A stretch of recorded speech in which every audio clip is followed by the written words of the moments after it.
Hello les gens, c'est MDN Gaming. Aujourd'hui on se retrouve donc pour une nouvelle vidéo. Donc aujourd'hui on est sur la map Raid pour une tentative plus de 100 kills en multi-équipe au B23R.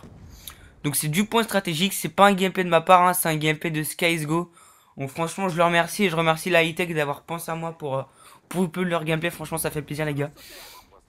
Donc voilà, donc c'est donc une tentative plus de 100 kills au B23R. Donc est-ce qu'il va la réussir, est-ce qu'il va la fail hein, est-ce qu'il va même mourir hein, je sais pas, moi je vous dis pas. On verra ça par la suite du gameplay. Et voilà. Donc alors aujourd'hui je voulais vous parler de deux petits sujets. Donc le premier, est-ce qu'on doit voir la tête des youtubeurs par exemple? Parce qu'il y a énormément, il y a une polémique, enfin il y a quand même longtemps de ça, mais à cause de ça, et donc aujourd'hui je voulais un peu vous parler de ça. Et le deuxième sujet c'est, est-on influencé par le nombre d'abonnés? Et ça j'en viendrai après. Donc déjà pour commencer, est-ce que c'est mieux de voir la tête des youtubeurs? Donc moi franchement, pour moi, hein, pour mon avis, pour la communauté, c'est mieux de voir la tête, le visage et les face commentary de vos youtubeurs préférés. Ça permet de vous rapprocher de votre communauté. Et surtout si vous faites un peu du fun ou des vidéos comme je sais pas, mais sur des jeux d'horreur ou des trucs comme ça. Je pense à V2F et d'autres. Ça permet de voir votre réaction physique et pas seulement votre réaction orale. Donc pour moi c'est d'autant plus fun et c'est mieux. Après c'est vrai que tout le monde ne fait pas ça, hein. Enfin énormément beaucoup de personnes plutôt se mettent au face commentary, mais avec une certaine communauté ils font pas ça à 5 abonnés. Et après bon, par contre il y a des avantages et des inconvénients. Après il y aura comme partout, hein, ça pourrait peut-être engendrer du racisme, hein. Franchement il y en a, on va pas se mentir, hein, sur les vidéos de The Kairi 78 on le voit. Mais il a une très belle communauté. Et ce qui fait que ces commentaires là sont signalés comme spam quelques secondes après leur mise en ligne. Donc voilà. Par contre il y en a toujours et il y en aura toujours, hein. On pourra rien faire contre ça, mais bon. Aujourd'hui on va pas parler du racisme sur YouTube. Je pense qu'il y a déjà assez de vidéos qui ont été faites sur ça. Donc on va pas trop divaguer du sujet. Donc oui, donc je dis il y a des avantages et des inconvénients. Et donc en inconvénient, hein, c'est comme partout, il y aura des gens qui vont critiquer votre physique. Il y aura toujours des gens pour se foutre de votre gueule ou quoi que ce soit. Et après, il y a aussi le problème de l'âge, parce que aujourd'hui, il y a de plus en plus de youtubeurs jeunes, hein. Enfin, je critique pas ça. C'est le seul problème, c'est que voilà, après, les gens se font insulter justement parce qu'ils sont jeunes, parce que déjà, rien qu'à la voix, certaines personnes se font insulter parce qu'ils ont une voix jeune. Par exemple, moi, je sais que ma voix sur le micro du PSN ou même sur les vidéos sur YouTube, c'est pas du tout la voix que j'ai en vrai, hein. Et je dis pas que j'ai une voix plus grave, plus aiguë, quoi que ce soit, mais je trouve qu'elle est différente. C'est comme tout le monde, hein, on trouve tous que sa voix avec l'informatique est différente. Donc voilà, donc après c'est le seul problème. Après on va parler enfin vous avez certainement pardon, entendu parler d'Aïsophie HD. Donc Aïsophie HD c'est qui? Donc c'était une fille ou un mec. Enfin à cette heure-ci on sait pas trop, mais bon, moi mon idée est faite, hein. Le 15-18 a répondu à ça. Donc au passage, Rage quitte, donc l'autre a quitté, donc c'est pour ça que j'ai coupé le moment où il a attendu pendant 3 quarts d'heure. Donc le gameplay était divisé à deux dans mon studio, donc j'ai un peu galéré pour le récupérer, mais bon c'est nickel.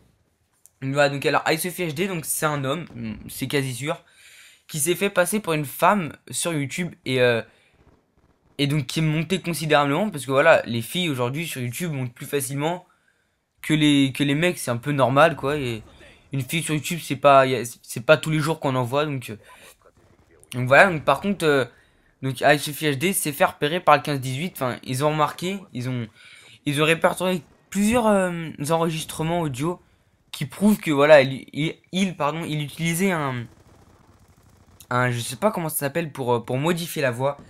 Et donc voilà, donc quand on voit qu'on en vient jusque là pour avoir des abonnés, franchement ça fait un peu flipper quoi. Donc franchement moi je comprends pas trop ces trucs là, hein. Après peut-être que des gens comprennent, voilà. Et bizarrement dès qu'il y a eu ça, ils ont nié, enfin le mec a nié quoi. Et voilà, tous les commentaires ont été désactivés, les likes et les dislikes ont été désactivés sur la vidéo. Et donc voilà, donc franchement moi je pense que c'est un beau foutage de gueule. Après ça c'est mon avis, hein, c'est peut-être pas celui des autres. Donc voilà, donc là vous avez vu qu'il a balancé ses score streaks, hein, assez rapidement d'ailleurs. Il est toujours pas mort. Donc je sais pas sûr du coup, voilà, 43-0, il est toujours pas mort, donc il est un impitoyable. Donc voilà. Donc ensuite, le deuxième sujet que je voulais pardon, vous aborder, c'est est-on influencé par le nombre d'abonnés? Donc je vais répondre juste après à cette question, hein. Donc, ensuite, fait-il la qualité? Est-ce que ça incite les youtubeurs à investir davantage dans leurs vidéos? Donc moi, personnellement, hein, et j'en ai parlé avec quelques personnes, des abonnés, etc. On est vachement influencé par le nombre d'abonnés. Franchement, voilà. Si je vois que si j'arrive sur une chaîne d'un youtubeur, je regarde directement, c'est un peu le réflexe de tout le monde de regarder les abonnés. Si je vois qu'il a 20 000 abonnés, je pense que je m'abonnerai plus facilement à quelqu'un qui en a 30 ou même 200, un truc comme ça. Et franchement, on va pas se mentir, on est tous pareils. Après, fait-il la qualité? Non, pas forcément. Moi, j'ai vu des gens à 1000 abonnés filmer encore avec un téléphone portable. Donc après, est-ce que c'est du boost, etc. Je vais pas revenir sur le sujet par exemple de Tony Vétéran 13 avec Tony XQC. Donc après, ça c'est leur problème. Après, c'est sûr que moi je pense qu'il y a énormément de youtubeurs qui boostent. Voilà, la soif d'abonnés elle est là quand même, hein. Il y a énormément de personnes qui ont des abonnés fictifs ou un autre truc dans le genre. Qu'on n'est pas là non plus pour parler de ça. Donc là donc voilà, là il est en implacable, hein, pour en revenir au gameplay, il est en implacable, il s'est fait tuer par un mec, donc 63-0, donc il s'est fait tuer pour la première fois, donc oui il va en mourir, hein, mais je vais toujours pas vous spoil le score. Donc ensuite, je voulais vous parler enfin toujours du même sujet, mais est-ce que ça incite les youtubeurs à investir davantage dans leurs vidéos? Donc oui, parce que voilà, on a dit que les abonnés faisaient pas forcément la qualité, mais en règle générale, plus le youtubeur a d'abonnés, plus la qualité est meilleure. Et ça, faut le dire, on va pas se mentir. Après, voilà, j'ai pas non plus vu des youtubeurs filmer avec un téléphone portable à 50 000 ou à 30, même 30 000 abonnés. Enfin, impossible, vous verrez jamais ça. Après, bien sûr, c'est comme on a dit, c'est du boost, hein, mais bon, ça, c'est pas le sujet. Donc voilà, donc moi, je pense que ça incite énormément les youtubeurs à investir davantage. Après, il y a certains youtubeurs, hein, comme Monsieur le V12 et Diablo X9, eux, c'est leur métier. Donc, ils ont arrêté pour YouTube. Donc, c'est vrai que eux, ça les incite d'autant plus à investir davantage. Mais après YouTube, ça reste une passion, hein. Après, bien sûr, quand je dis investir, c'est dans tout ce qui est technologie audio et vidéo, hein.